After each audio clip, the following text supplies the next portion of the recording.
Brian Rolapp is facing a revolt after Jack Nicklaus warned that the PGA Tour's new direction could damage the very tournaments that built it. The Golden Bear questioned the crowded schedule, player fatigue, and a system that threatens to leave historic events fighting for scraps.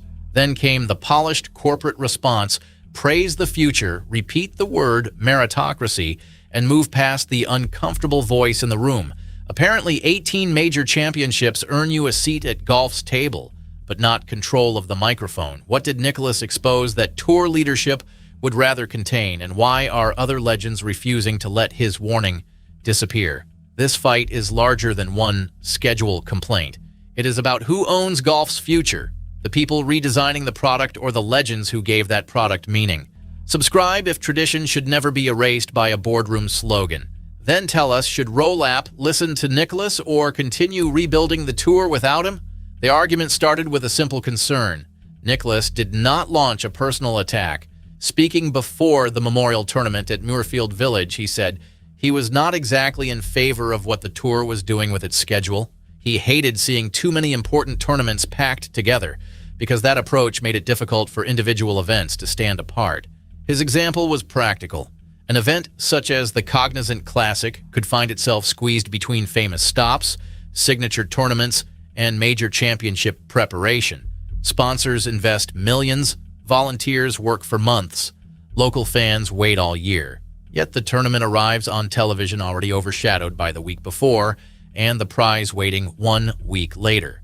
Nicklaus also raised player fatigue. During his career, he could compete for 2 or 3 consecutive weeks, but then needed time to recharge. Modern equipment may send the ball farther, but it has not turned golfers into rechargeable robots. Travel, practice, media duties, strength work, and 4 tournament rounds still collect a physical and mental bill. That warning struck directly at Rolapp's emerging vision. The Tour's approved 2028 model will divide competition into the PGA Tour Championship Series and PGA Tour Challenger Series. The Championship Series is expected to contain roughly 23 or 24 events, including 15 regular season tournaments, the Majors, the Players' Championship, a redesigned postseason, and an international team competition. Regular Championship Series events are expected to offer purses of at least $20 million and fields of roughly 120 players. The Challenger Series will contain at least 20 events, generally featuring larger fields and purses of at least $4 million. Promotion and relegation are supposed to connect both levels and make performance matter. Rolapp calls that meritocracy. On paper, the pitch sounds clean. Play well, rise, struggle, fall. Place the best players together more often, give fans clearer stakes, simplify the points race, and make every event feel important. It is the kind of presentation that shines beautifully on a boardroom screen. Nicklaus is asking what happens outside that screen. Which existing tournaments receive championship status? Which are moved into the Challenger Series? How will a smaller event protect its identity while another star-filled tournament runs at the same time? What happens when the strongest players face a packed spring and summer with little room to recover? Those are not nostalgic complaints from somebody frightened by change. Nicklaus helped create the model of a player-hosted tournament when the Memorial began in 1976. He understands how course identity, sponsor trust, field quality, and calendar position combine to make an event matter. His warning comes from experience on both sides of the ropes. But here is the part of the Tour's polished language cannot bury. Nicklaus was not defending the past merely because it was old. He was defending the breathing room that allows great tournaments and great players to become memorable. Golf needs anticipation. The Masters feels enormous partly because the sport builds toward Augusta. The major championships carry weight because they are not delivered every week. Historic Tour stops develop character through familiar courses, local crowds, and moments that survive beyond the FedEx Cup table. When premium events become a continuous line, scarcity can begin defeating itself. Rolapp argues that scarcity means making every event matter, not merely reducing the number of events. That idea deserves serious consideration. Fans have complained about confusing points systems, uneven fields, and weeks when many leading players disappear. A consistent championship series could solve part of that problem. The best competing against the best is an easy promise to sell. However, stronger fields do not automatically create stronger stories. If nearly every tournament carries a giant purse, elevated label, and mandatory-looking field, the words special and premium begin working over time. Golf may discover that adding gold paint to every trophy does not turn every Sunday into a major. Nicklaus sees another danger. Players cannot remain sharp forever. A golfer trying to peak repeatedly across the Players' signature events, the Masters, PGA Championship, US Open, Open Championship, and the postseason must manage energy carefully. Compress those demands, and stars will either skip events or arrive carrying tired swings and tired minds. That hurts the product Rolapp wants to strengthen. Fans do not simply want famous names printed on a tee-sheet. They want elite players performing near their best. A field full of exhausted stars can satisfy a sponsor's attendance chart while producing ordinary golf. Nicklaus understands that excellence needs rest as much as competition. The alleged attempt to silence him is not a literal order to stop speaking. No public evidence shows Rolapp issued a gag demand or threatened Nicklaus. The pressure operates more quietly, tour messaging races forward, official announcements celebrate approval, and criticism risks being treated like background noise from an era leadership believes it has already outgrown. Nicklaus even joked that he might be chastised for raising the issue publicly. That line revealed the strange atmosphere surrounding the debate. An 18-time major champion felt the need to soften a reasonable warning about the tour's future. Corporate golf has apparently reached the stage where a legend apologizes before offering free expert advice. That is why other respected voices matter. Tiger Woods chaired the Future Competition Committee, giving the new structure unmatched credibility. Adam Scott, Patrick Cantlay, Camilo Villegas, Maverick McNeely, and Keith Mitchell were among the player members involved. Their participation shows the plan was not simply invented by executives who had never faced a 3-foot putt. Yet committee involvement does not end the debate. Players serving today must consider purses, access, television value, and competitive opportunity. Legends view the same system through a longer lens. They remember which tournaments survived previous reforms, which traditions disappeared, and how quickly commercial promises can become permanent sporting rules. Some current stars support the new model. Scottie Scheffler said the competition should improve because leading players will meet on strong courses more often. His view carries enormous weight. Scheffler lives inside the modern schedule, understands its demands, and has earned the right to explain what players want. Nicklaus and Scheffler are not necessarily contradicting each other. Scheffler is describing the value of stronger competition. Nicklaus is identifying the cost of compressing it. Both can be correct. The tour's responsibility is to build a system that captures the first benefit without pretending the second problem does not exist.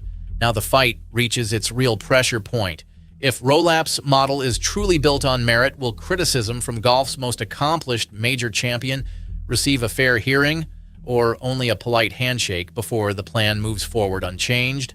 Rolapp arrived from the NFL world with experience in media, business growth, and turning competition into a powerful entertainment product. The PGA Tour hired him because professional golf needed change. LV Golf fractured the sport, television habits shifted, sponsors demanded value, and fans grew tired of political fog. Standing still was never a serious option. Still, golf is not football. A football league controls teams, schedules, playoffs, and most of its central product. Professional golf contains independent players, historic tournaments, separate major bodies, sponsors, courses, charities, and competing tours. Moving one date can disturb several relationships. Rebuilding the calendar is closer to repairing a watch while everybody continues wearing it. Nicklaus represents that complexity. He is not merely a retired player protecting old memories. His name is attached to the memorial, Muirfield Village, course design, major championship history, and decades of influence. When he warns about tournament spacing, he speaks as a champion, host, architect, businessman, and guardian of tradition. Silencing such a voice would be strategically foolish. Rolapp does not need to agree with every conclusion. He does need to show that feedback changes something. Otherwise, consultation becomes theater. Invite the legends, thank them warmly, photograph the meeting, and return to the plan prepared before they entered. The first area requiring attention is recovery time. A February to August championship series could avoid direct competition with parts of the football season, but it also concentrates golf's biggest events. The tour should map not only where stars are expected to play, but where they can realistically rest without harming tournaments or their season standing. Second, historic events need clarity. Approximately 10 of the expected 15 championship series regular season positions were identified when the structure was announced, leaving other tournaments facing uncertainty. A label can determine field quality, purse expectations, television exposure, sponsorship strength, and local interest. Moving an event downward is not a minor administrative adjustment. Third, the Challenger Series must feel like meaningful PGA Tour golf rather than a waiting room with fairways. Its tournaments need television visibility, recognizable venues, understandable promotion stakes, and room to create stars. If fans view the second level as punishment, relegated players and affected communities will struggle to retain attention. Fourth, promotion must remain genuinely open. The tour says at least 20 challenger players will move upward, while multiple wins or a major victory can create faster promotion. Those pathways sound promising. Details will decide whether meritocracy becomes reality or marketing. Injury exemptions, relegation places, field access, and protected categories can quietly tilt an apparently simple system. Nicklaus's criticism sits across every one of those questions. Bunching premium tournaments affects player health. Separating events into two series affects history. Requiring stars to appear frequently affects preparation for majors. Leaving long stretches later in the year affects sponsors and fans. His complaint may have started with spacing, but its roots reach through the entire redesign. Golf legends fighting back does not require angry press conferences. Their strongest weapon is perspective. They can explain that Arnold Palmer's Bay Hill, Tiger Woods' Genesis event, Nicklaus's Memorial, and other important stops became valuable through identity, not simply purse size. Money attracts attention, meaning keeps it. They can also challenge the belief that younger audiences need constant artificial urgency. Fans understand natural stakes. A difficult course matters. A local connection matters. A final round duel matters. Promotion and relegation may add drama, but no points formula can rescue an event stripped of personality. That leaves Rolapp with one uncomfortable choice: treat Nicklaus as an obstacle to modernization, or use his warning as the stress test that prevents modernization from becoming another expensive mistake. The smartest response would be public and specific. Rolapp should explain how the 2028 schedule will protect recovery weeks, preserve historic hosts, and prevent challenger tournaments from becoming invisible. He should identify which parts remain open to revision and how feedback from Nicklaus or other legends will influence final decisions.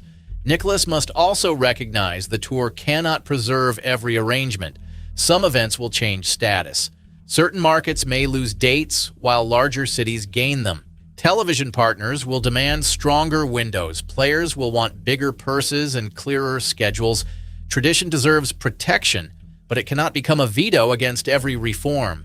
That balance is the heart of the dispute. Rolapp is right that golf needs clearer competition. Nicklaus is right that concentration can damage players and tournaments. Woods is right to seek meaningful change. Scheffler is right to want the best facing the best. None of those truths cancels another. The danger begins when leadership sells one truth as the complete answer. A modern tour can be commercially powerful and historically respectful. It can reward elite performance while protecting pathways. It can create premium fields without exhausting stars. Achieving all three requires uncomfortable discussion, not controlled applause. Rolapp will soon become commissioner after serving as CEO, giving him even greater authority over implementation. That transition makes this moment important. His leadership style is being defined before the first 2028 Championship Series tee shot. Listening now would show confidence. Dismissing criticism would reveal insecurity dressed in corporate language. Nicklaus has already done his part. He raised the alarm before the consequences became permanent. He did not demand the tour return to his playing days. He asked whether packed events leave players sharp and tournaments visible.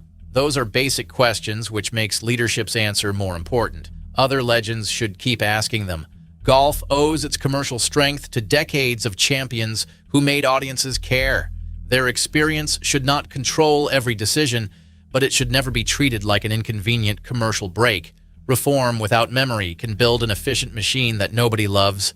Fans also hold power. Ratings, tickets, subscriptions, and sponsor interest ultimately reveal whether the new model works. If championship events feel repetitive or challenger events disappear from attention, viewers will respond quickly. No slogan survives an empty grandstand forever. That response will determine whether the new era feels like progress or replacement. Golf supporters can accept dates, new cities, richer purses, and sharper consequences. What they will not accept is being told that every commercial decision automatically serves the game. Nicklaus gives their concern a voice. He knows traditions sometimes need adjustment, but he also knows tradition is not dead weight.